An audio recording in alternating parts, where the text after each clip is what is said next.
Hello बच्चों, let's read the question. The question is the sun delivers 10 the power 3 watt per meter square of electromagnetic flux to the earth's surface, which is at the distance of 1.5 into 10 the power 11 meter from the sun. The whole incident electromagnetic flux is absorbed by the earth.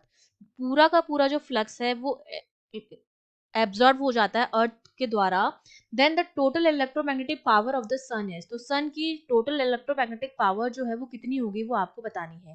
तो देखिए, इस question को करने के लिए हमारा जो की कॉन्सेप्ट रहेगा उसमें हमें पता है कि जो पावर होती है electromagnetic power P, which is I into A, जहाँ पर आई जो होती है वो क्या होती है, आपकी इंटेंसिटी होती है, और ए जो होता है वो एरिया होता है. तो देखो, सिचुएशन ऐसी दे रखी है, ये सन है, यहाँ से इस तरह से ये रेडिएट हुई है पावर, और ये अर्थ की सरफेस है. ठीक है, डिस्टेंस हमें गिवन है, यहाँ से जो आर है वो हमें गिवन है. यहाँ से ये रेडिएशन जो होगी वो कुछ इस तरह से जाएगी. तो ये आपका क्या बनेगा, एक स्फेयर बनेगा जिसका एरिया जो है वो हमें पता है. एरिया कितना हो जाएगा, 4 पाई r स्क्वायर. तो अगर मुझे पावर निकालनी है, इलेक्ट्रोमैग्नेटिक पावर निकालनी है, P that is equals to I into area आपका हो जाएगा 4 पाई r स्क्वायर. तो हमारा P कितना हो जाएगा, इंटेंसिटी हमें गिवन है which is the electromagnetic flux, हो जाएगा 10 की पावर 3 इंटू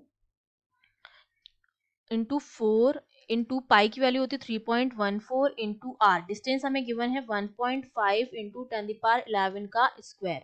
ये सारी वैल्यूज रख के जब हम सॉल्व करेंगे तो पी देखो मेरे पास कितना आएगा, 10 की पावर 3 इंटू 4 इंटू 3.14 इंटू 1.5 का स्क्वायर जो होता है वो हो जाएगा 2.25 इंटू ये हो जाएगा 10 की पावर 22. ये सारी वैल्यूज रख के जब सॉल्व करेंगे तो ये हमारे पास आता है 28.26 इंटू 10 की पावर 25, जिसको मैं कितना लिख सकती हूँ, 2.826 इंटू 10 की पावर 26 वॉट लिख सकती हूँ.